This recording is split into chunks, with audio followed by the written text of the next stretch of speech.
आज मैं आप लोगों को एकादश स्कंद का 5वां अध्याय सुनाती हूँ, जिसमें राजा यदु और दत्तात्रेय संवाद का वर्णन है। दत्तात्रेय बोले, हे राजा यदु, जब इंद्रियों को मिलने वाला सुख दुख स्वर्ग और नरक में भी प्रारब्ध बस मिल ही जाता है, तब बुद्धिमान पुरुष ऐसी तुच्छ वस्तु की इच्छा में क्यों पड़ा रहे। जो कुछ मिल जावे उसे खा ले और कम से कम जितने में शरीर का निर्वाह हो सके उतने ही विषयों का सेवन करे।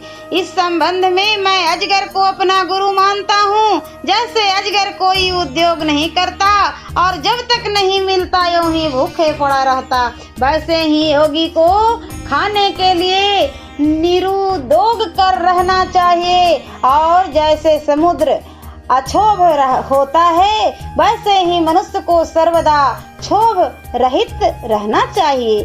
भोगों के मिलने ना मिलने में सुख दुख क्या? शब्द, स्पर्श, रूप, रस, गंध, ये पांचों ही दुख के कारण हैं।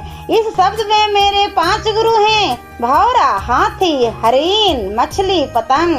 पतंग रूप पर मोहित ना हो अपना प्राण गवा देता है। ऐसे ही कामी पुरुष इंद्रियों को बस में न रहकर माया रूप स्त्री में फंसकर अंधकूप नरक में जा गिरता है। जैसे भौरा सब फूलों का थोड़ा थोड़ा रस लेते हुए भी आसक्त नहीं होता, वैसे ही योगियों में रहना चाहिए। परंतु यदि भौरा किसी कली में फंसकर रह जाता है तो उसका प्राण ही चला जाता है। वैसे ही यदि कोई योगी एक ही घर में रुका रहेगा तो वह नष्ट हो जाएगा। योगी सचमुच स्त्री की तो क्या, काठ की पुतली को ही पैर से न छुए। बुद्धिमान पुरुष स्त्री के से भोग की अभिलाषा करके ना मिले।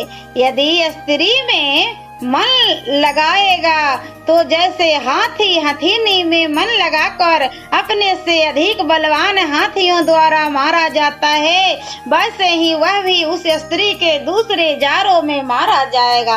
देखिए, ऋष्यंग गवारिणी स्त्रियों के गाने बजाने पर रिझ गए तो वहां उन्हें उन स्त्रियों के हाथ की कठपुतली बनना पड़ा। मछली मांस के लोभ में लोहे के कांटे से बिंध कर अपना प्राण खो देती है, वैसे ही जीव के स्वाद में पड़ते हुए पुरुष अपना प्राण गवा देता है।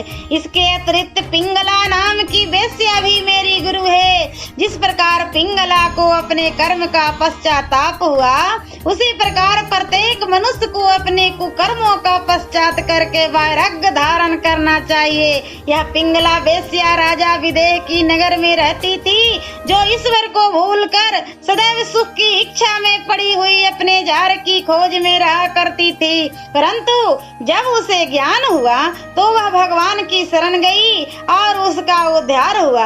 अतः हे स्वामी, वह उद्धारक आप ही हैं। आप ही से ने उसे मुक्त किया था। भोग से ही उसे सुख से वैराग्य प्राप्त हुआ और आप विष्णु रूप प्रभु ने उसे पाप ताप से दूर किया। इस प्रकार पिंगला के इतिहास को देखने से मुझे ज्ञान हुआ, तो मैंने उसे भी अपना एक गुरु बनाया। ओम नमो भगवते वासुदेवाय नमः। और एकादश स्कंद का 6वां अध्याय मैं अगले वीडियो में सुनाती हूँ।